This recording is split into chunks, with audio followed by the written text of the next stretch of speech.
बिहार की सियासत में एक बार फिर से बड़ा खेला होने के संकेत मिल रहे हैं और इस बार इस तूफान की कमान थामी है जीतन राम मांझी ने मोदी और शाह को धमकी दे दी है। उन्होंने कहा है कि अगर इस बार उन्हें राज्यसभा सीट नहीं मिली तो इस बार न केवल वो मंत्री पद छोड़ेंगे बल्कि एनडीए से भी नाता तोड़ेंगे।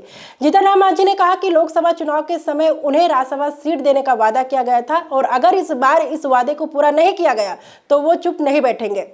सिर्फ इतना ही नहीं, जीतन राम मांझी ने बीजेपी पर बेईमानी और वादा खिलाफी का आरोप भी लगाया है। केंद्रीय सूक्ष्म लघु और मध्यम उद्यम मंत्री जीतन राम मांझी रविवार को गया में अपनी पार्टी हिंदुस्तानी आवाम मोर्चा के एक कार्यक्रम को संबोधित कर रहे थे। इस दौरान उन्होंने भाजपा को 2024 के लोकसभा चुनाव के दौरान किया गया वो वादा याद दिलाया जो उनके मुताबिक अभी तक अधूरा है।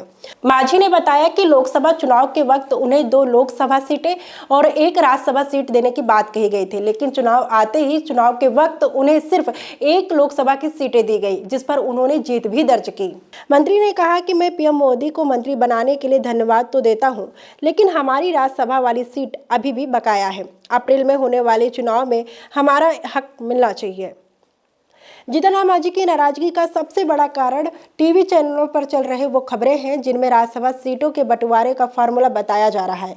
मांझी ने गुस्से में कहा कि मैंने टीवी पर देखा कि अप्रैल में खाली होने वाले 5 सीटों में से 2 भाजपा को, 2 जेडीयू को और 1 चिराग पासवान की लोजपा को मिलने वाली है। अगर ऐसा है तो हमारी पार्टी हम का क्या होगा? क्या हमें नजरअंदाज किया जा रहा है? उन्होंने कहा है कि अगर उनकी मांग पूरी नहीं हुई तो वो कैबिनेट छोड़ देंगे और अपना अलग रास्ता अपनाएंगे। उनके इस बयान ने यह साफ कर दिया है कि वो अब पीछे हटने के मूड में नहीं है। इतना ही नहीं, मांझी ने मंच से ही अपने बेटे और बिहार सरकार में मंत्री संतोष कुमार सुमन को भी बड़ी नसीहत दे डाली है। उन्होंने बेटे से कहा कि राजनीति में हिम्मत नहीं हारनी चाहिए और हमेशा जोखिम उठाने के लिए तैयार रहना चाहिए। उन्होंने 2 टूक शब्दों में कहा कि अगर जरूरत पड़े और सम्मान की बात आए तो मंत्री पद छोड़ने में भी संकोच मत करना। मांझी का ये बयान संकेत दे रहा है कि वो सिर्फ केंद्र ही नहीं बल्कि बिहार की नीतीश सरकार में भी अपनी हिस्सेदारी को लेकर आर पार की लड़ाई लड़ने के लिए तैयार है। मांझी के इस अल्टीमेटम ने एनडीए के राजनीतिकारों की चिंता बढ़ा दी है। बिहार में राज्यसभा की सीटें हमेशा से ही प्रतिष्ठा का सवाल रही है। अगर मांझी अपने रुख पर अड़े रहे तो भाजपा और जेडीयू को अपने कोटे से त्याग करना पड़ सकता है।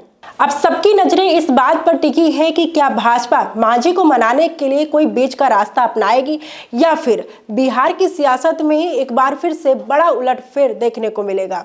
मांझी की ये धमकी एनडीए के लिए बड़ी चुनौती साबित हो सकती है। फिलहाल अभी के लिए बस इतना ही। आगे के लिए हमारे साथ बने रहिए और देखते रहिए टीम मीडिया एक्सपर्ट।